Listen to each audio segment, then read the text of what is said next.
Okay, we are all set. Excellent. Thanks, Rob. We will go ahead and call this July 23rd meeting, work session of the Salem Parks and Recreation Advisory Board to order. We will start off with a roll call. I am Keith Norris. I'm the chair of the advisory board. Dylan McDowell, vice chair. I'm here. Alan Alexander is not here. Mauricio Flores. Here. Zachary Hammerly. Here. Al Holland is not here. Joan Lloyd is also not here, I don't believe. And Debbie Miller. Yeah. All right, so we do have 5 of us. We have a quorum.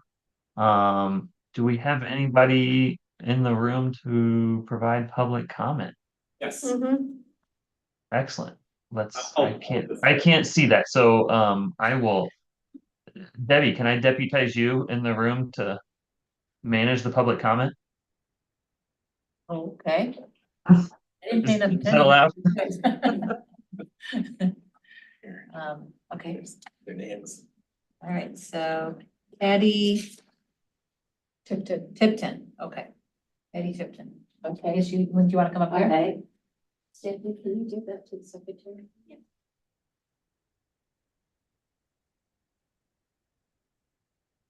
I think the last time I came here was in June, right? I forget. I lose track of time. When you're retired, you do that. I won't warn you that one. What I gave your secretary is our flyers. I had proposed to paint a fence at Lansing Park, and I created flyers to be handed out to the public. One side is English and one side is Spanish. And I'm hoping that you guys can put it on your website and let people know. I'm not asking for money, but I really need volunteers that morning to come in and paint the fence. Because you know, it takes, I believe in the philosophy, many hands make light work. And it's gonna be a lot of work painting that fence. I also gave you my budget, a tentative budget, so you know how much I've either spent or are going to spend on the event itself. Isaac, who is her husband, has been working on my yard for several years. And he has volunteered to come before 7 and load up my truck, or his truck, with the paint and tents, the tent and the tables and everything I need to do the work that day. And we're gonna take it to Lansing Park. I don't know how many of you know where Lansing Park is. It's off the Hawthorne there. And when you drive down it, you see this ugly fence. And that's the fence we're going to paint that day. So now I'm just looking for volunteers to help for that day. I'm telling people to please wear your painting clothes because I get paint on myself all over me. And also, if they wish, they can bring their own brushes and containers for the paint. I will provide some paint brushes and containers, but I can assure you they won't be as the high quality that you can buy, that you normally buy. And then at 7:30, I will go to our local donut place and I will pick up the coffee and donuts and bring them to the park, and we'll set those up so that people will have refreshments. I'm also purchasing water bottles. I just have a hard time trying to figure out how many water bottles I need to get and how many donuts I get, but I thought, well, I'll get 2 dozen regular donuts, the variety kind, and then donut holes, because you can just pop those in your mouth and go, for those that really don't want to sit there and eat a donut. But the coffee and the water is the 2 things I really think I need to provide that morning. Because some people need a little caffeine in the morning to get started. So this is what I'm asking right now, is for your help in getting volunteers for that day. And it says 1 p.m. on the paperwork, but what I want to do is not quit until I get it done, is what I want to do. You probably haven't had, I've been told, how big is this fence? And I said, to tell you the truth, I don't know. I'm not very good at measurements. But was told it was $750 for the cost for the paint. And I can say that much. We will be needing to paint it white first, and then it will be painted medium blue, because I figure that's a calming color, a pretty color, and it will make things a little nicer in the park. So I'm not asking for anything, money or whatever, because I know that that's not what I came for initially. I've been wanting to do this over 10 years. I've been working on this park way back when. My initial experience at this park was putting the new playground in and then planting 2 trees. That was the first thing we did. And since then, we've planted over 70 trees and put in park benches, fences, lights. And according to Thomas Smith, I don't know how many of you remember Thomas Smith. He was a big promoter of parks too. He came to me and told me after a while, he says, Patty, here was a park that was nothing, literally nothing. And I says, yeah, guess what? You got a park. And he says, I'm impressed that you made a park in the neighborhood for the whole neighborhood to come in and enjoy. And I thanked him, but I also wanted to tell him it wasn't just me. I had a lot of people that came in with me. Not Howard was one of them. He was one of our liaison for a long time. And Nelta Mendez and I can't Patty, I need name to- all the people that I'm helped. gonna need to cut you off, Patty, in terms of the Oh, time okay, limit I'm we have sorry, for our but, public comment, but thanks for but the anyway, information. I think it that's all sounded like I'm you sent asking. it. Yeah, send it off to the staff, and so we'll work with them to see what we might be able to do. But Okay. thank you. And I think Lorraine wanted to say something too. Can I just ask, this is Jennifer, can I ask something just really quick with Patty? Did you by chance, is that okay? I guess I Yeah, go for it. did and did. Have you had conversation with Amanda Sitter at all Yes, about yes, when I you're talking did. about? She volunteers? sent Already me been the working? volunteer list, Okay. and so I could sign people up that morning Okay, and hand it to you in September when I get done. okay, I'll touch base with her as well, but we can do some on the communication side as well to Yes. help facilitate And that. But I just wanted to I make sure that printed you up, had some conversation with Amanda. 4 signs. One is English and one is Spanish, and I'm going to be putting them in the park a few weeks before the event. Okay, thanks, Patty. Glenn.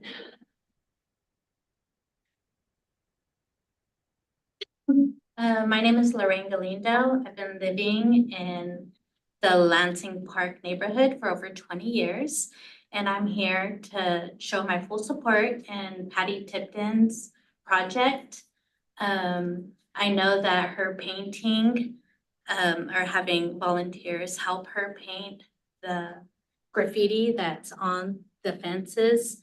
It will do a lot of wonders for the park.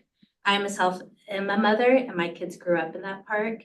And so I know it'll attract more kids to that park, it being more family friendly. So I'm in full support with Patty Tipton's project. Thank you. Great. Great. Thanks, Lorraine.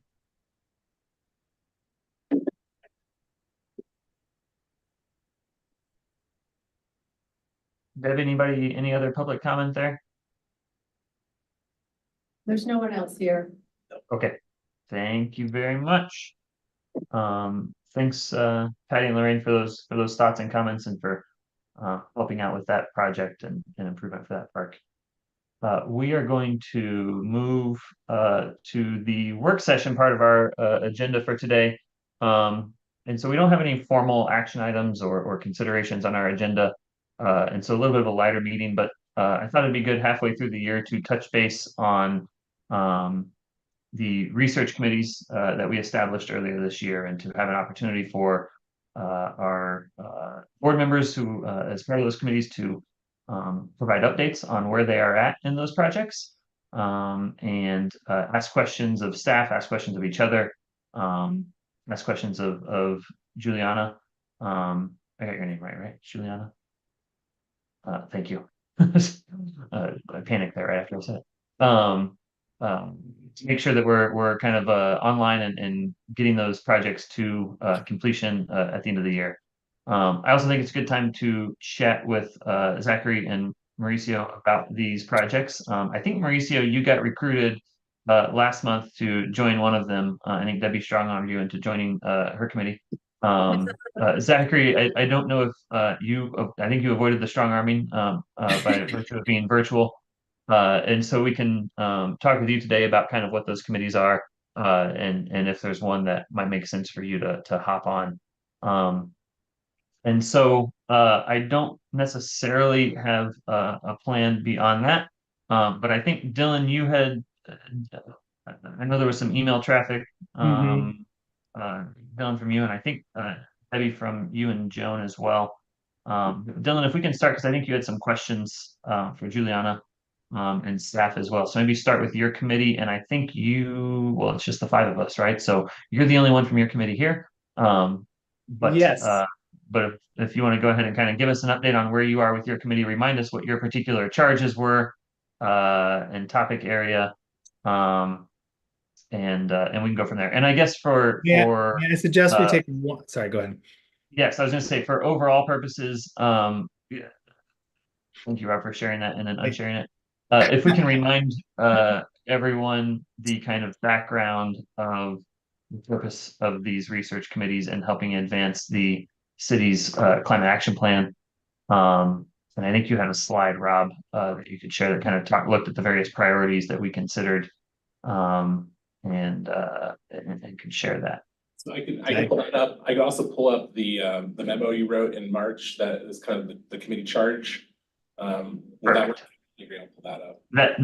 That works. Dylan, did you want to see the I overarching think the background? slide is helpful. I would recommend we start there because it's easy to read in terms of starting with one spot and just giving Zach and Mauricio just a quick overview of kind of the 10 categories that we talked about, if that's all right. And then, I mean, I can give a quick overview from my perspective since I was on the climate action plan, if that's helpful as well.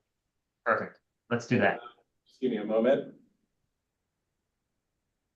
Well, I can And then, start. Rob, once we go through that, if you do have the memo that's available, that might be helpful just to remind folks that that's out there and as a way to kind of hone in on what the charges are for each of the committees. Yeah, so I can just give a really short overview, and I'll just give a quick note to everyone. I do need to leave by 2:15 at the latest today, so I have a little bit of a time constraint. I know we're right at capacity, so that might hit us on a quorum issue. So once we get someone recruited, just want to flag that. So just as a update from my perspective, when I was chair, I was able to serve on the Climate Action Plan Task Force as on behalf of SPRAB, and so I was able to be part of a 43 or so person group. There's a whole section on natural resources that includes a lot of park issues in the Climate Action Plan. I think a challenge that most of us on the Climate Action Plan Committee noticed is maybe a lack of initial connectivity between topics. So if we're talking about transportation, that actually also impacts parks. Of how do people get to parks? If we think about bikes, having bikes be part of park infrastructure, things like that. And so it's been really exciting to have Juliana come on board in the city as an opportunity to add staff capacity and weight and emphasis to kind of bringing these ideas together. And so I think it was February, Juliana, you presented to SPRAB, talked about some of your work, and these were the 10 or so issues that came up as kind of priorities to think about for SPRAB. And so Zach and Mauricio, we've been thinking more and more in recent years about how SPRAB members can look at examples from other cities, pull in kind of big questions, and use some of our capacity to help city staff think about these opportunities and kind of bring in public input and all these other aspects. So we broke this up into different categories. I have the first three, so kind of the transportation bucket, alternative transportation plans to parks, bike share hubs, and parking design standards. What Rob just shared and unshared at the start there was kind of what I've started working on. And so Al Holland is part of my group. I know he's not able to be here today.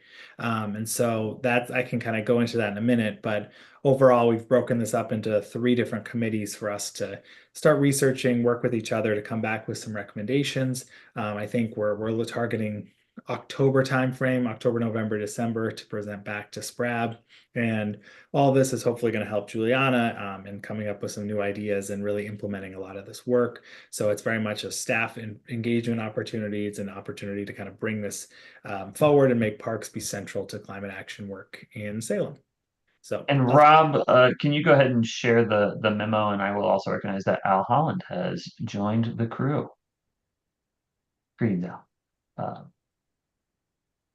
Yeah, I think that's a good transition point, Dylan, and looking at the committees and what the assignments are and specific charges.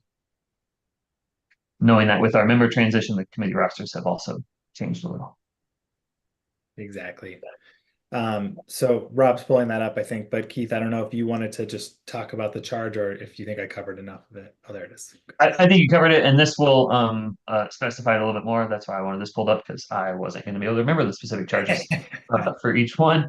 But this kind of gives background information on and maybe Rob, we can resend this out to the group after the meeting as well if Zachary and Mauricio haven't seen it already. But the various groups there, we've got 3 different groups, as Dylan said, and so Dylan's group C there working on transportation, and so looking at various policies there. Joan and Debbie and now Mauricio are on electric equipment use, and Alan, Alexander, and Woody, who's no longer on the board, we're looking at kind of material use in capital projects and low carbon materials. So what could that look like? And if you can scroll down a little bit, Rob, I think I had a timeline in there. And so here's kind of what we were looking for specifically for deliverables is those recommended policies and practices, and a report that looks at that, some of the pros and cons. And we are looking at kind of the October through December timeframe, scheduling specific committees for each month, October, November, December, within there. Any questions specifically from Zachary and Mauricio about kind of these various committees and the charges and what we were trying to accomplish and setting them up? Can we get that emailed out to me, or just that document, just so I have time to, or I can review it further? I mean, I'm sure we're gonna get Mauricio. I'm sure we're gonna get assigned a committee today, or pick one. Right. So I mean, it would be good to just see that and have it written for us. I think actually Rob gave us one of those at the beginning, but it'd be good to have that electronically. Have it now. Okay. Yeah, if we can resend that at some point, Rob, that'd be useful. I don't know if we can get it right now to you, Zachary, but yes, we will definitely get you a copy of that again. Anybody, Dylan, Debbie, Al, any questions? Did that all jive with your thinking and what you can recall? So From Keith, our, just to get you up to speed, I met with Debbie yesterday and she did give me that document, which I have printed out here. So at least been introduced to these projects. I do have questions, but I guess when it's our turn, to chat about what I was briefed on by Debbie, then, I can jump in and give some thoughts on at least our topic.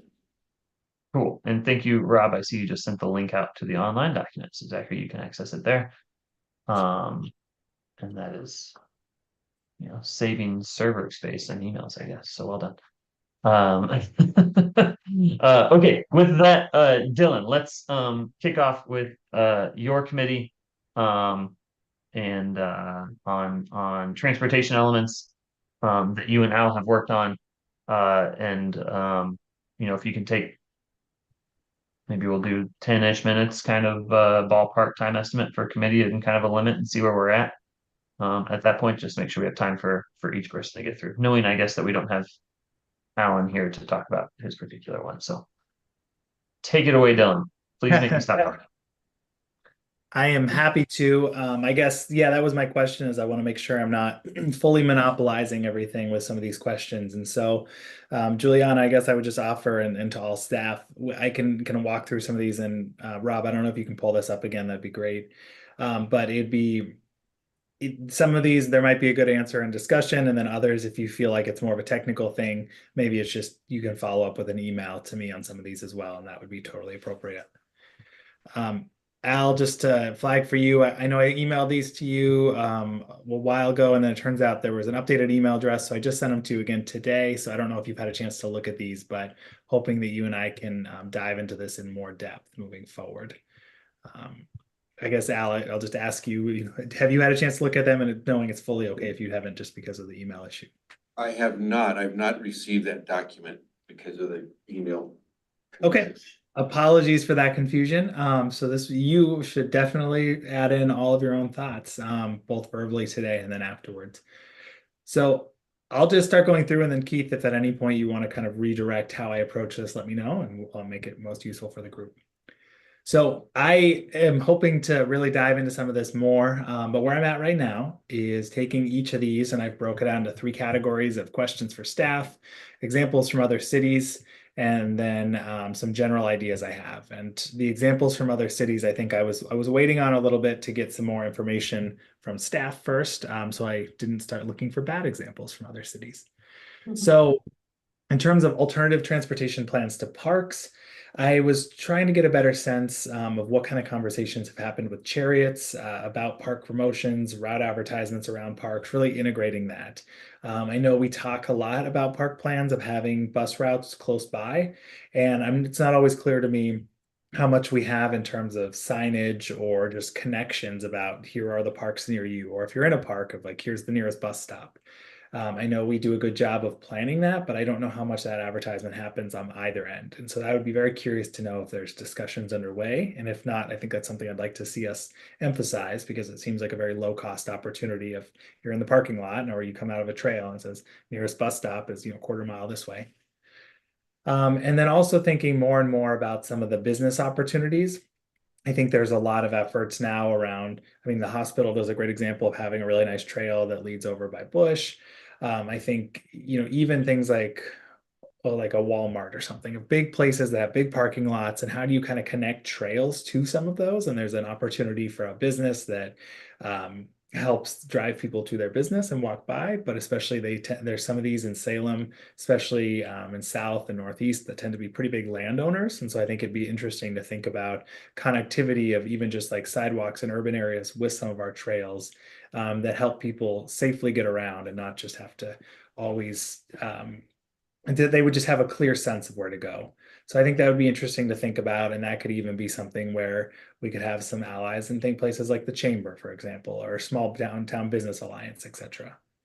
So a big general ideas there is, I think, working with groups like Travel Salem around mapping would be really interesting. And so helping people understand some of those clear opportunities of bus routes nearby, good bike path, where our community bikeways are, where we have trail systems already. And then one of the things that I really want us to look into is how we can account for users that are not able to take the bus or bike. So people that maybe have small children, like for me right now, if I want to take the stroller, it's very hard for me to do all of that on either of those.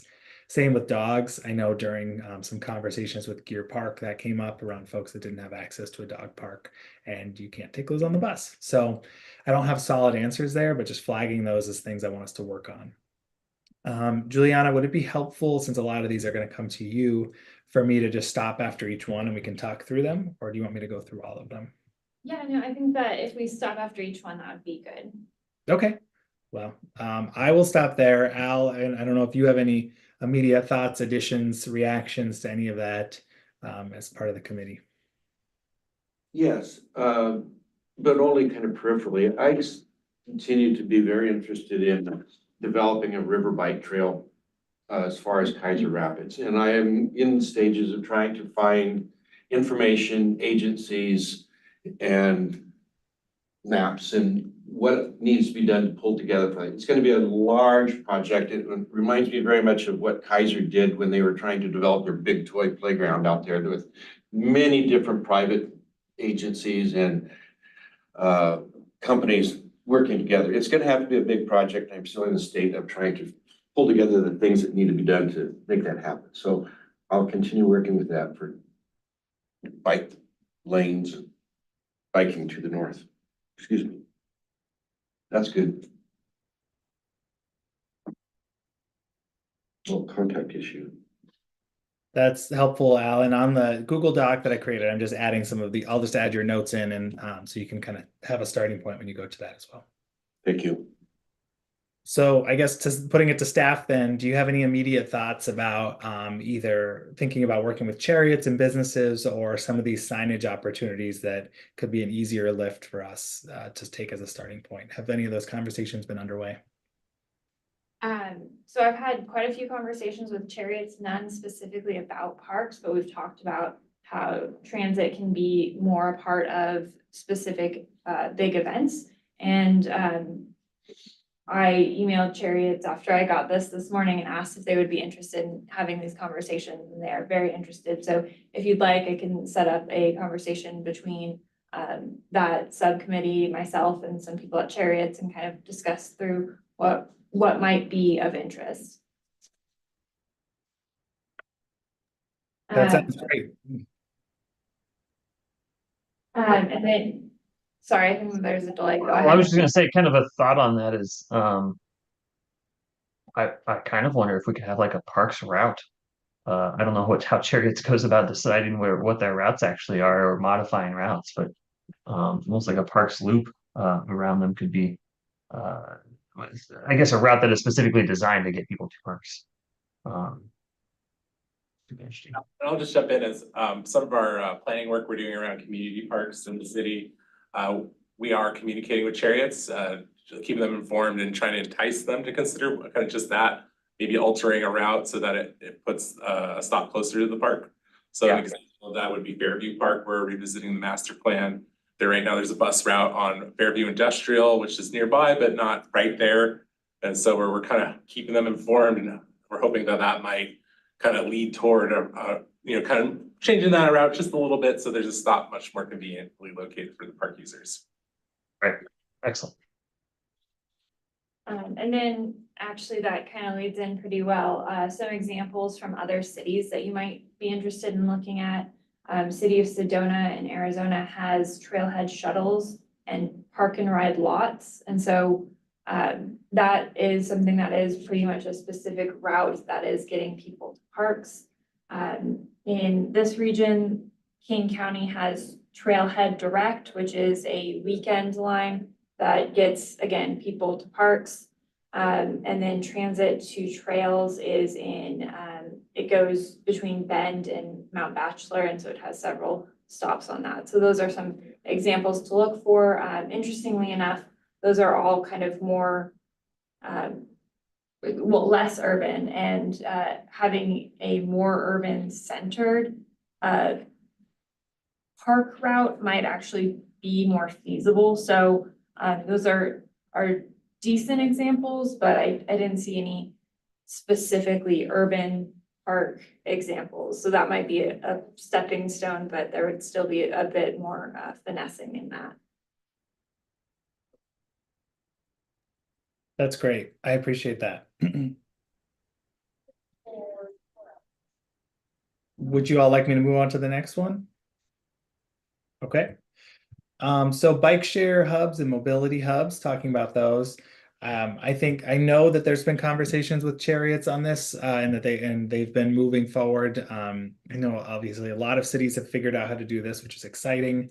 I think a big question for me is kind of, it's one thing to have the bikes and then it's another to figure out where people ride them. And so I think trying to make sure we actually have infrastructure that allows for safe riding is important.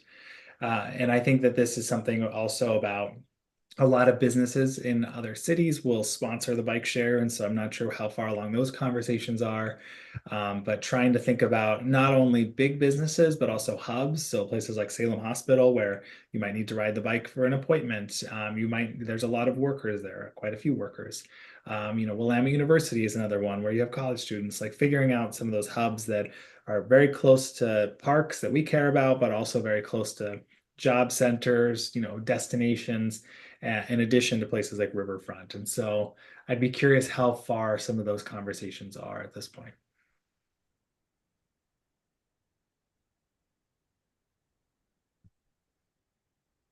Is that to me, or were we going through the entire one? Sure, I can go through. Well, I can just quickly say the others are I think bike fix-it stations with small little fix-its, I've seen those in Independence, I think is great. Something I'm sure we have a few of those, but adding those into the areas where we're building that out would be good. Adding more bike parking and really thinking about some covered parking is important, but also location of that where it's visibility, and that helps with people feeling safe leaving their bikes.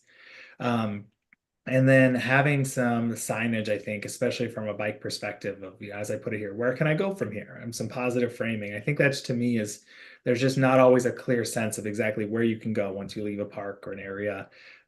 West Salem being a good example, when you come across the signage, I would say is almost more confusing than it is helpful in terms of which path to take on bikes. And I think a final one that I meant to add here, but it wasn't on the one that I sent out, is, as I understand it, and Rob, you can correct me if I'm wrong on this, I think bike infrastructure is not added as part of a master planning process. I know, and I can't see you, Rob, so if you're nodding or anything, that's not within the camera. So just a heads up. But my understanding is some of the, I can't remember the terminology you all use, but certain things like benches are considered a lower down tier of addition that we would add versus things like parking as part of a planning process. And I think it would be very interesting and important for us to think about how bike infrastructure, especially thinking like parking routes, etc. But the covered parking is something that's part of the infrastructure we design as part of the master planning process, and that'll help elevate it. Because right now, by moving that down on a level from cars, I think just takes us away from considering it from the get-go, and it's an afterthought. But moving it up just helps make sure it's on the same playing field if we're really serious about these goals. So that's another one I would add in there. And so I'll stop there. I'll just, on that master planning question, we could go into that detail. What I think maybe the point here is that when it comes to traditional bike parking, we don't detail that out. We don't like zone it, this is where the bike parking is gonna go, because there are quite significant standards in the city's development code that dictate all that. And so what we're trying to avoid is a master plan that's been approved by city council and a city code that are inconsistent with each other. So that's the reason we try to be a little vague. We're so, okay, there's lots of really tight guidelines in the code, and so we'll just reuse those to guide development. When it comes into anything beyond that, like the covered parking or any other additions, like maybe we want to really emphasize making parks accessible, so we want to provide ample seating. Those we could put that in the master plan, particularly put it in the design narrative to get the concept across, so it's documented. So when it comes time to implement the plan, we can make sure we do so. Dylan, just to think about kind of committee product and process, right? I think don't know that I want to have us for each committee kind of debate particular recommendations at this stage, but I think, right, like that's an area where the committee, you and Al, could dig deeper, right, and say, okay, we see there's a problem here, a potential snag in how city code is constructed relative to the ability to plan for bikes. Because I see your point in terms of in our master planning, if we want to put a bike hub into a park, that's a relatively larger component than, maybe just a little bike rack that wouldn't get planned. And so if we want to strategically think about it, we have to have that opportunity in the master planning process to do that. And so I see that point. And so I think, right, in terms of the committee and the product of the committee, that I would love for us to, if that's an area the committee would like to go, right, to dig deeper into what would be those city code changes that could help facilitate that process and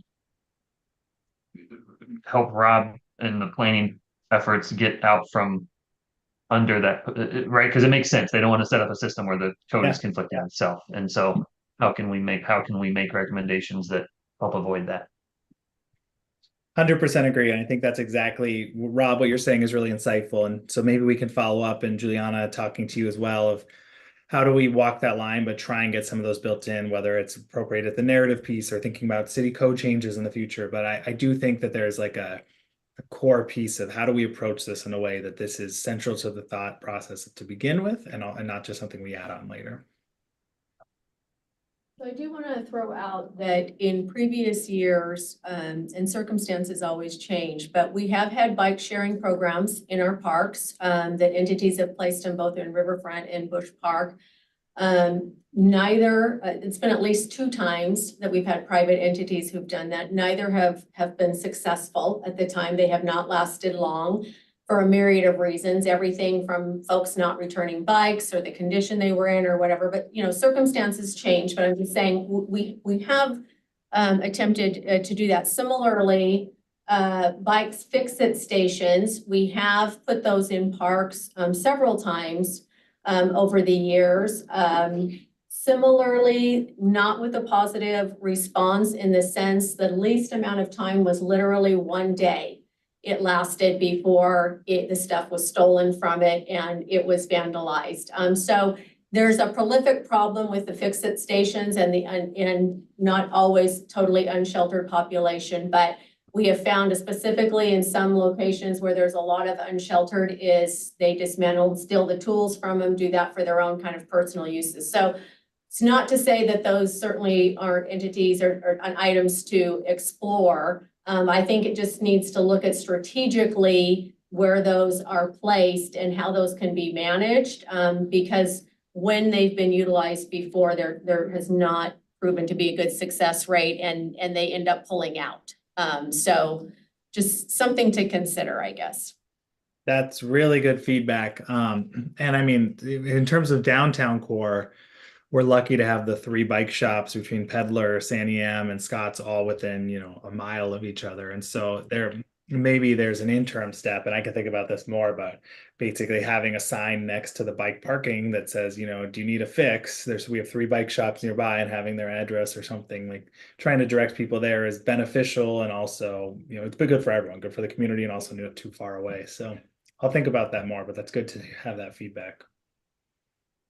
Just to echo what she was saying, that's exactly what I had listed. There are people in the city that are looking into micro mobility, as well as Chariots has a RFP either in development or out for e-micro mobility.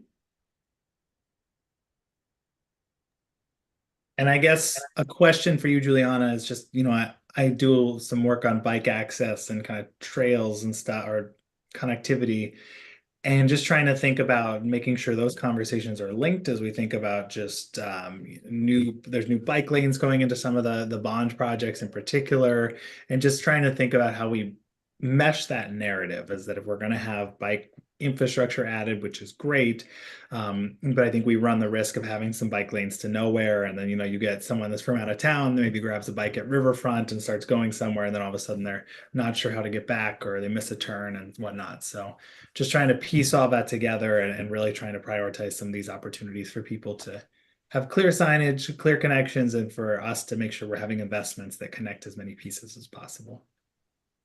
Absolutely. We do have, that is one of the main factors that our transportation planner looks at when seeing what they're able to go for grants for, and when Public Works is implementing those different ones. But if there's a better way to advertise it, because I get what you're saying with the not seeing where those connections are, that might be a really good piece that parks can help play.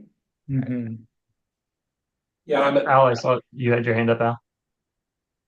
I only wanted to interject that this is really important, good conversation, and I want to emphasize that I agree wholeheartedly with the notion that if we don't get in on it as it's being built, if we don't construct our codes so that alternative transportation, such as bikes, is incorporated initially in the planning and the development, the building of our streets and infrastructure, it is a much more difficult thing to implement it later after the fact. You want to build a house and electrify it, you don't do it after you've built the frame, you put it in as it's going. So the same thing true of bikes. We've got to be integral to the transportation from the get-go. I appreciate that. And I just wanted to share a suggestion I just have here. As the board thinks about its work plan for future years, maybe next year specifically, you might want to think about the transportation system plan update that's happening currently and getting more engaged in that process. specifically when it comes to the path system planning component of that plan, where, you know, obviously parks are a component of that, because a lot of these paths run through our park system. And so I think you look at kind of the past and where we want to go, SPRAD might have a role kind of helping to clarify the direction that plan takes, you know, embracing parks as a component of that alternative transportation system. Yeah. And what is the timeline on that planning, Ron? I don't have that. I know currently they're in the first phase of that planning process, which is a scenario planning, looking at kind of how the community could change over time. And then kind of getting into those project level improvements comes later. So I can definitely get a little bit more updated on it, share some information with you, Keith, so we can make sure SPRAD gets engaged. But my instinct is that we're probably a little early right now, but it's coming up soon. Okay. Thank you. Quick follow-up. I have a quick follow-up on that, if that's okay. Does anybody know what the city's year timeline for master planning is? Are we on 2-year timelines, or are we on 5 or 10 years? And then do we have, like, can we look at all of the master plans publicly on a website source? Because maybe that might be a good start to see where they're at right now over the past 2 years, just to see maybe what they're. I would give a rapid summary, and maybe we can dive into this a little bit more in the future, but the city has a one main plan that guides our planning in the city. It's the city's comprehensive plan. It's called our Salem. It was updated 2 years ago, so it was a huge effort. And it's the fundamental policy plan. And then there are more specific plans that break off of it. There's support documents. And so one of those is a comprehensive park system plan, which is going to be updated soon as a product of the policy plan being updated recently. And another one that's really important is the transportation system plan. And it's already begun its update process. And that's what I was referring to. And so these are comprehensive plans that look at the whole city and how it's going to develop over a 20+ year time frame. These are high level documents. And then to contrast that, our individual parks all have individual site master plans. And those are really just focused on that individual park. And there's a relationship there between the comprehensive plan and these individual plans, but they're not, it can get confusing. So we gotta be careful when we're talking, are you talking about the system plan or are we talking about the individual park plan? Those individual park plans, they also have a planning horizon of about 20 years. So it could take some time to get them developed, and they typically last for about 20 years. And then we need to update them. Well, thank you. That was exactly what I wanted to hear. Thank you. And we'll be exploring the master plans a bit further later this year, won't we, Rob? Yes, we have some progress coming up later in the year. Okay, thanks. I'm gonna have you move on to your last segment. Yeah, I think we I'll covered the just quickly bikes, go right? through this. So in terms of parking design standards, my 3 big questions for staff was just revisiting the parking levels for Gear Park. There was a big council debate for those that weren't part of this about reducing parking. And I think it was more of just a political choice of how many spaces to have, but trying to get a sense of how we determine that. I know we have I think we've had some rough guidelines in the past. But if there's any data we have around certain amenities, like how many people usually park at a ball field or a playground, if we have any kind of data, or if that exists at a national level in terms of standards, that would be helpful. And I know the state had new regulations about removing parking minimums from more of like housing complexes. And I wasn't sure if that made adjustments to any other kinds of city infrastructure as well. That would be worth knowing about. And then in terms of the standards, I think 2 things that would be really good for us to build in. One is EV wiring from the get-go, and we should set a percentage of 10% spots to have EV wiring or something like that. And then if we think about fast charging destinations, I think it'd be interesting to think about some of our big park amenities or areas that would be good for people about getting out in nature. And if there's a fast charging spot, it could be interesting to try and partner with someone that would help put one there, and the benefit of getting people outdoors and enjoying Salem parks. So something that would be useful to think about.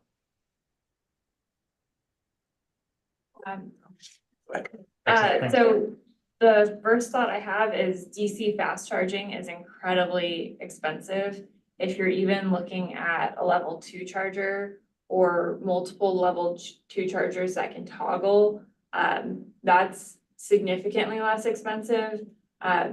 But regardless of what it is, if you plan for it, I can help direct grants for applications. That could be something that I could collaborate with the board on.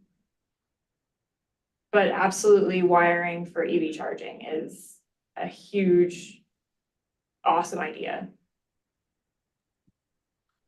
Is there, do you know, I know people have talked about that. Is that something that has moved forward in any form in terms of recommendation, council code? I mean, I want to dig into specifically how we do that, but I guess I'm just curious if that's already moving. No, I don't have any information of there being a requirement for parking lots to be wired for EV charging. Perfect. Too bad we could have been thinking about this before the two parking lots were rebuilt in Minto Brown. Can I add two thoughts? Yeah, sure. Well, on electricity and parking lots, there was a concept that I came across somewhere with solar panels and leveraging parking lot space as prime, real estate to, for solar panels. The other part too, well, on sustainability and all, I don't know the codes exactly, but we do a lot of have a lot of experience with swales and stormwater runoff. And any new development that has impermeable surfaces, you need to account for runoff. But when we're is there an opportunity to make sure that that's done on older parking lots or hard surfaces that didn't have that accounted for when there's new developments or adjustments or modifications, redesigns to take that into account too. So to kind of respond to the last part there, so we don't have a program to look at our existing parking lots and look at retrofits. It's probably primarily a lack of funding. But when there are, if we talk about the parking lots we're constructing right now, which are at Minto Brown Island Park, we're repaving and paving basically gravel lots. And so we are definitely meeting all our current stormwater capture and treatment requirements with those. So there are swales going in. We did not put in but so that when was that opportunity for us to say, hey, we want to make sure there's solar or there's charging in these parking lots? That was a decision, unfortunately, had to have been made before the people even voted on the bond. It would have had to have been language included in the bond to say that that was part of the fund's purpose. And so that's the kind of the long-term planning situation. We got to make sure we're getting it set up for the future that we can not miss those future opportunities. Mauricio, I do like your idea of flagging the parking lots being a thoughtful place for solar panels. Yeah. And just thinking about that as a design element moving forward. So I was just gonna say, especially if we have parks along the freeway. Isn't Gear Park somewhat close to the freeway? That would be a good place to have a rapid charging station. Yeah. Because you've seen, solar panels in open land and what could be good agricultural uses, right? But, maybe when you consider the two aspects, the best use of a park, solar panels might be better placed in something like a parking lot over valuable land, right? Just depends on the parking lot and space can be a premium at some parks. And so, even taking a few slots offline makes it difficult, but there certainly are opportunities in some parks for sure. And honestly, I'm thinking of that idea beyond city parks, but more of just city planning, transportation planning in general. But purview being primarily within parks, yes, that's good thought. Dylan, any other thoughts or comments on this particular discussion? No, this has Anything? been really helpful. I have lots of notes, and I would just say, Juliana, if you have other thoughts that you want to follow up with me on individually, and then Al, if you hopefully now have access to the document, want to go in and start adding thoughts too, we can connect and follow up. Al, as a committee member, any additional questions you have for folks or any other discussion items you want to bring up on your thoughts for the committee's charges? I like where it's going. No additional questions. And Zachary, Mauricio, Debbie, any questions for the committee? Excellent. Debbie, I'm going to turn it over to you for discussion on your committee and electric whatever we call it, electric tools, electric equipment use. Yeah. So, the way that I outlined this is different from what Dylan did. I just went along with the bullet points on the deliverable, that he put into the documents. So there was 4 bullet points and I kind of outlined where we're at on those 4 bullet points right now. So that's what Thank I've got up here. Yeah, so the first one is, how do the policies align with the emissions reduction goals? So I wrote down what the climate action plan is. And that's to reduce 50% of the citywide greenhouse gas emissions compared with the baseline year of 2016 by 2035, and to be carbon neutral by 2050. And then I looked for in the plan the specific part that relates to the 2-stroke engines that we were kind of focusing on. And it says within 3 to 5 years, it was put into that since 2021. So as far as timeline goes, right now is a really good time to start doing that. And you're supposed to develop and implement a plan to phase out combustion and 2-stroke engines within the city limits. So that's kind of what we're going with. And I think that they align very well, getting rid of the 2-stroke engines and phasing into electric with the climate action plan. I think is an important part of it. But one thing that I did find out is that I can't find in the climate action plan that it talks specifically about landscaping equipment. I can't find anywhere that it does that. Maybe I missed it. But it focuses mostly on production and transportation, I think, is the primary sources of carbon emissions. I also didn't find that it talked a lot about other emissions, which is one of the worst things about the 2-stroke engines is not necessarily the carbon emissions, which is not good, but it's all the other emissions because they're not regulated like regular engines are. So we've got a lot of, talks about particulate matters, nitrogen oxide, benzene, formaldehyde, and I don't see those in the climate action plan. You just see the carbon. So I would like to see that as a big part of it for getting rid of the 2-stroke engine. That's an important thing. I went to a neighborhood association meeting and they were talking about trying to sign on to getting rid of gas-powered leaf blowers within the city of Salem, which I agree with also. But one of the problems they had is that our climate action plan talks about carbon emissions, and it's only 4% according to the EPA of all the carbon emissions come from the 2-stroke engines. So it doesn't look like a really important part of it, but with all the other emissions accounting for 17% of the volatile organic carbon, 12% of the nitrogen oxide, 29% of the carbon monoxide, and those are all important too. So that was one thing I found out. So basically, because the 2-stroke engines are so inefficient and they're not regulated like regular engines are, 1 hour of emissions from a gas-powered leaf blower is the same as driving 1,100 miles in a car, which is crazy. And a typical weekly yard service creates more pollution than revving your car in a driveway for 10 hours. So it's just not accounting for all of that, the inefficiency of it, I think. So I think it is going to help us advance our plan, but I think it's underestimated when we look at the plan that we have. So the next bullet point was evaluation of existing city parks and policies. And I really have a hard time with this because I really need a lot of help from staff because I don't know the existing city parks and policies other than the climate action plan. So is there an internal policy on when do we use battery equipment? When do we not use battery equipment during certain seasons, or do we just, how much do we have? How much have we already transitioned? I thought, both Noe and Mylan sent you information with regard to what's already transpired, because I could have been sworn I was copied on stuff that was sent to you guys relative to that. 2022, there was an email, and it said that they looked at all the different kinds, like the string trimmers and things like that. And those were pretty good at the time, but that the gas-powered leaf blowers were not. The battery power was a lot. But that was 1.5 years ago. And I know Joan emailed Noe again and hasn't sent anything to me, so I don't think she got any responses from about that. I haven't emailed anybody because we were asked to go through Keith because we didn't want to bother the staff. So I haven't emailed anybody, but this is a good chance for me to talk to people and try to, establish that so we can I can get more information from staff. I can't find this stuff out. Okay. I know they've had some conversation with Joan, but I'll follow up.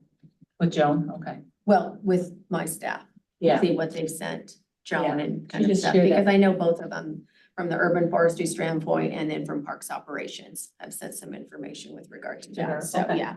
Well, again, what's my understanding? And I think one of the questions there, Jen, are there existing policies around it, or is it just kind of your staff practice and kind of the approach, right? Is there any, I don't know that there would be any like city code related to this, or any other kind of official policy versus uh in the moment kind of decision making of we need to buy a new piece of equipment, what do we buy here, right? Like that type of, and I could be wrong on that, but I guess if there are any policies, kind of which direction might Debbie and Joan and Mauricio look for that? And Juliana, I saw your hand up if you want to respond to that. You can go ahead and respond first. So there's not a formalized policy that's established. A lot of that is predicated on availability and need and budget, quite honestly, each year. We have a certain amount of budget each year. This is what we can think. This is the amount of equipment we have to do, because obviously we go through with all of the parks that we have and staff, we go through equipment very quickly by comparison to a lot of entities. So those are all kind of drivers.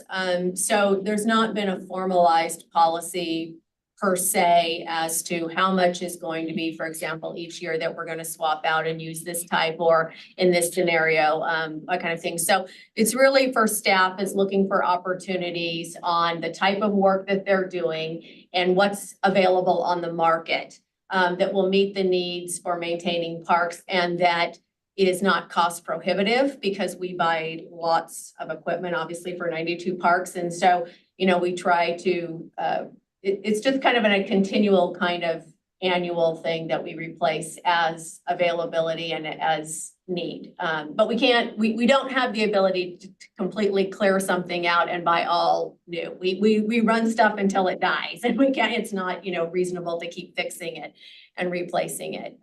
So, because obviously budget's a large component of that.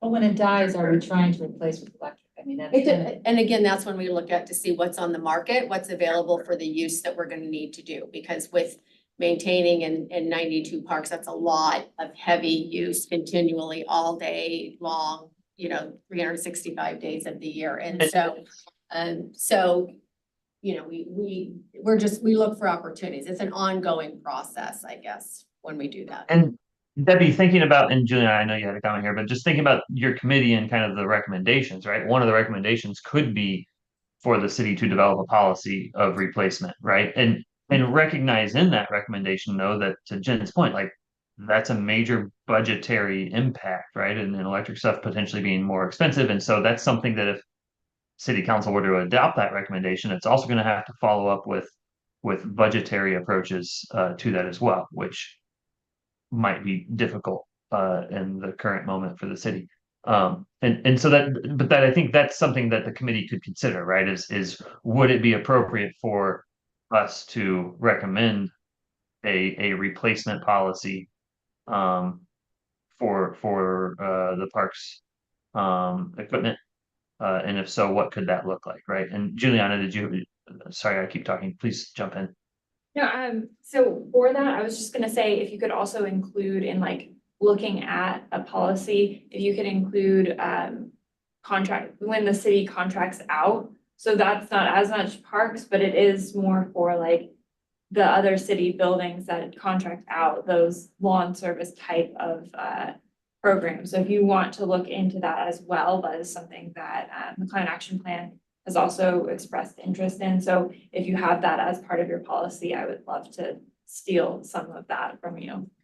Good thought. Sorry to jump, I think a few years back, the council did adopt, not necessarily for landscape equipment, but for city vehicles, to replace them with electric vehicles and to do that. And they had a goal, I don't remember the year, to be honest, but by a certain year, with the intent of replacing city vehicles for electric vehicles, to address climate action plans and so forth. I think some of the problem has been, so the city has started that process in doing that, where they've had the ability to do that. I think similarly, some of the process with some operational types of departments is having vehicles that are available that provide the same level of, I guess, service from that vehicle and that is not cost prohibitive. And being able to kind of do that. So the city, I know as overall the city has started that process. But again, I don't recall maybe Juliana knows, but I don't recall the day that the council was looking at, ultimately the city kind of getting there, but it's a work in progress even of the city with regard to vehicles. An active work in process, I guess. So the city didn't adopt an actual goal because it was cost prohibitive, but the kind of two-factor test the city has is it being within a certain percentage difference of a basic gasoline or diesel vehicle, and then it being able to perform the tasks needed by that work vehicle. And that could be adopted as right, so thinking Debbie again about your committee, right? Like you can make a policy, say whatever we want, right? And so it could be a recommendation that there's a policy adopted that says, hey, we see a need for replacement schedules here and the replacement opportunity to replace with electric being predicated upon XYZ, right? And so taking into cost considerations, taking into budget considerations, taking into performance considerations, because those are all going to be pros and cons and trade-offs on each one of those. And so I think that's right. I think those are all things for you to consider in the committee's deliberations and ultimate recommendation. Yeah, thanks for clarifying that, Keith, because that's what I read here, at least in the outcome portion. It says specific policies, practices, or changes on how things are done now. So yeah, I think that gives some clarity on what our approach should be. So that being said, though, because it could be potential policies for the city, I think it's much more important for that collaboration between the committee and staff to really come together to evaluate the current operation. And with my background in contracting as a landscaper, we're evaluating the inevitable equipment shift to electric. So there's a lot of technology that's there already, but there's other factors, right? But one thing is the contractor's operation to a city staff, parks management. So there's subtle differences that I'd like to get more clarity on. That way we can be responsible in recommending something that's going to work for the initiative and for the staff to be able to still be productive. Yeah, I think there's a lot of things that need to be understood that we don't want to just come in with a recommendation that says, hey, you need to replace all of everything with electric in the next 12 months, right? Like that's not going to work. That's not going to be good for anybody. And so yes, so we need to understand what factors are at play. Yeah, at least from my perspective, nonetheless, something needs to be identified so that it's not just, undefined, are we or are we not switching to electric? In this case, we're just gonna kind of make our best guess on whether it makes sense or not. It needs to be defined as a process of where it makes sense. What are we gonna swap out? What are we not? So that there's a path. Yep, totally agree. And Al, you had a thought? Fitting in with all this, has anybody thought that it might be possible to get a little bit of assistance from PGE and Salem Electric? And if we tell them the city of Salem is trying to switch to electric engines in as many devices and vehicles and things that we can, they might like the idea of us doing that, and they might be able to do something to help us in some way. I just think it might be worth pursuing. PGE has helped with some of our electric vehicle switching. To my knowledge, there are no programs explicitly for small tools. There's a lot of information here, especially what Debbie shared about the impact of two-cycle engines, that is not really good. And I think they'd be receptive to hearing something like that, and maybe assisting in some way. It's a good thought, Al. Oregon Zachary? Parks and Recreation, I think they have a statewide policy for exactly this. I think there's actually an OAR potentially that would mirror the Oregon State Parks and Recreation attempt to come off of gasoline in a certain timeline. I know they got rid of two-stroke motors quite a while ago, and they were pushing for battery power operation, but same thing as Mauricio was saying, some of the tasks They had both contractors, they had inmate crews, as well as the normal park rangers were trying to attempt. The battery power wasn't quite there yet. This is in 2017. So they had to redo some of those policies, but OPRD might have a pretty cool maybe guideline or suggestion. I just did a Google search and I actually couldn't find it. So if Debbie, you want me to like reach out to some of my friends who currently work for OPRD, I might be able to get my hands on something like that. Yeah, I know Joan, Joan and I both reached out to them. We got a letter from them from about a year ago that they have transitioned a lot already into, but they don't have as, I know I talked to you about that in the past, and they don't have as big of an operation, at least not in Salem, as what we have here. So it was felt that the equipment that you felt, the equipment that they had may not be strong enough or long lasting enough for the parks that the 91 parks that we have here. But they were very willing to let us come out and look at things and, you know, talk to them about how they did it. They were getting electric vehicles and things like that. And then Eugene, I know that Joan reached out to them and we got some information from them, and they transitioned by replacement. You know, they just would make it a policy that they had to replace with electric as long as it fell within a certain criteria.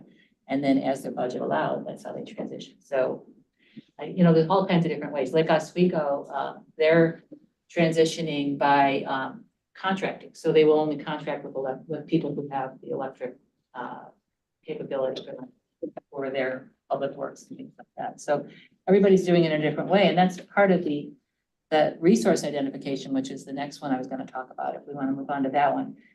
Because that one, there's external resources and internal resources that Keith outlined. And I need a lot of help with the internal resources to find out where we're at, like what has been our experience with electric equipment, and you know, where does it fall short, and how much do we have, and how do we power it? Do we have charging stations? Do we have the infrastructure? Do we have the workflow to be able to line these devices up somewhere? And then when you go out to the site, make sure you have 3 batteries because you won't last, one battery won't last. So that's kind of the internal resources, but external resources, I've just read tons of examples like Lake Oswego and Eugene and all kinds of different places, how they're transitioning and how Portland is doing it, how California is doing it by not allowing you to sell anymore, basically. No, you can't sell that equipment anymore. 2-stroke engines, they're not allowing that. Yeah, they're not allowing you to sell them and stay. You can still use them if you have them, but you can't sell them anymore. They'll just phase out themselves by doing that. So, and then Portland is doing the phased in ban, which I think is a great idea, where it's seasonal, where, you know, when you have the wet leaves, you can still use the powerful device, but the rest of the year, you really have to prioritize using the electric equipment. So there's just so many different ways to do it. And so I can find out a lot of the external resources by reading about it, but I can't find out the internal resources about where we're at and what are the problems we've run into. I did survey residential landscapers in Portland to see how they've adjusted to, these are electric. They use almost entirely electric. And what are the good things they found? What are the bad things they found? So I sent out a survey, and that's kind of the results is they all use, none of them have those big trucks that have solar panels, and then, you know, there's some big companies that can do that and they charge them as they go. But all of these smaller companies use multiple spare batteries. And I went to a webinar and they talked about how really you have to focus on having one company. So basically you find a company like Steel that you really like. And Steel has, you know, really tough, good ratings for commercial use. And then you can buy all your batteries from them, so you can interchange them, and you buy all your equipment from them. And then they have warranty in their batteries. So they have like a 5-year warranty. So that's about how long you can expect the battery to last. But they all manage the batteries by using 100% multiple spare batteries. So they expect to use 2 to 3 batteries for each job because the batteries will only last for an hour or so. They have mostly found the equipment's reliable and efficient. They have not really noticed recently battery life improving, but you know, this is more of a short-term thing. Greatest advantage, they had 37% less noise, 25% less maintenance. And then the startup cost is the big problem. And the thing with the startup cost is that 1.5 to 2.5 years before you basically start getting a return on investment, because it's a lot less maintenance that goes into it. And they last longer than the gas powered leaf blowers, they just last longer. It's the batteries that run out, it's not the equipment. So, so the startup cost will take 1.5 to 2.5 years before you can pay for it, but then it starts to be actually more cost effective after that. So that's the resource identification. And the last thing was the pros and cons analysis. I'm having a lot of trouble with any kind of financial stuff because I don't understand how the city works. So he wanted to talk about the direct and indirect costs and impacts to the city. So I would need a lot of help with that because I don't really understand how that works. But the performance of, go ahead, sorry. Well, so I was gonna say, Debbie, in terms of those costs, right? I think get as specific as you can, right? And what that might be is startup costs are big, right? And like that's kind of the extent we can get. So that's just my guidance to you as the committee, right? Get as specific as you can. I am not anticipating you're gonna have dollars and cents spelled out in terms of the cost to the city and the budgetary element there. Yeah. So, but the electric costs are the more upfront costs. So, that's, we have to make the investment at the beginning, but the way to work around that, I think, is gonna be to phase it in. And to really focus on replacing as they fail. But as far as performance goes, electric is actually performing as well or better now than gas. Consumer Reports has put out a thing that electric is actually it depends on the branch you choose, but it's in a lot of ways it's very powerful and it can do just as good of a job. The big problem is the batteries. And you're talking about an hour, maybe 2 hours of battery work, kind of what they're looking at. One of the things to look at when you look at brand names is the American Green Zone Alliance, AGZA, which is a nonprofit that does robust testing. They certify electric products for commercial use. And they go through there and then once they certify them, then you kind of know that they'll stand up to the abuse, that the kind of thing that we find in our parks in our city. And steel is a big one, Ego and Makita that they've certified. Like I talked about the return on investment, 1.5 to 2.5 years or so. But the real advantage is that electricity is cheaper than fuel. It's overall, and it's gonna get cheaper as we turn into more renewable energy. They don't need oil changes, they don't need tune-ups, they don't need any of those things. Repair costs are a lot less, and they operate a lot longer. They have a longer operating life. So, and then the infrastructure is something that I already mentioned. Going on to look at, how do you bring 3 batteries out to the field and where do you charge all these batteries up? Do we need 220-volt charging so that we have faster charging wherever they bring their things back to? So, and just the workflow is something that would need to change. And I just need to know how far we've gotten with that, what the experience has been of how much electrical equipment do we actually have? Because I think that letter from, that letter from Noe said that at the time they were looking at string trimmers and the saws, the chainsaws. And those were all, We've implemented some stuff, us and urban forestry, and I think there's something more recent than that, but let me Yeah. check. So, I mean, since 2022. Is there an inventory? Like, do you have inventory of all the small tools? Yeah, I mean, I think my recollection of what was sent was how urban forestry, the types of equipment they're using, how many they have and stuff. Yeah, because I mean, if we're gonna evaluate costs in the long term, like you have so much, weed eaters, shears, all that, then. yeah, I've never seen that. If they sent it to Joan, I didn't get a copy of it, but that would be wonderful to have. I'll check with them. Excellent. Well, thanks, Debbie. Any other thoughts for Debbie or the committee there? Juliana, go ahead. Yeah, so the electric costs actually are going up. They have been going up. There's been like about a 40% increase since 2017. We're gonna continue to see that as we get our PGE grid cleaner. Salem Electric's grid is continuing to stay a little bit below the price of PGE. So something that could be considered is if there's a way to charge in Salem electric grid. So basically riverfront over to West Salem and then a couple places in North Salem. If we could look at something like that, it could help. So it might also be considering where we'd have cheaper electricity to charge at. Okay.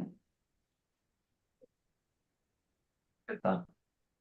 Unless it would, Well, if you have somebody who Yeah. has to drive clear across town to charge their batteries and stuff, then you Then have it's- efficiency issues and, running for across town to do that. So I think those are just all things that, have to be. What about a really long extension cord?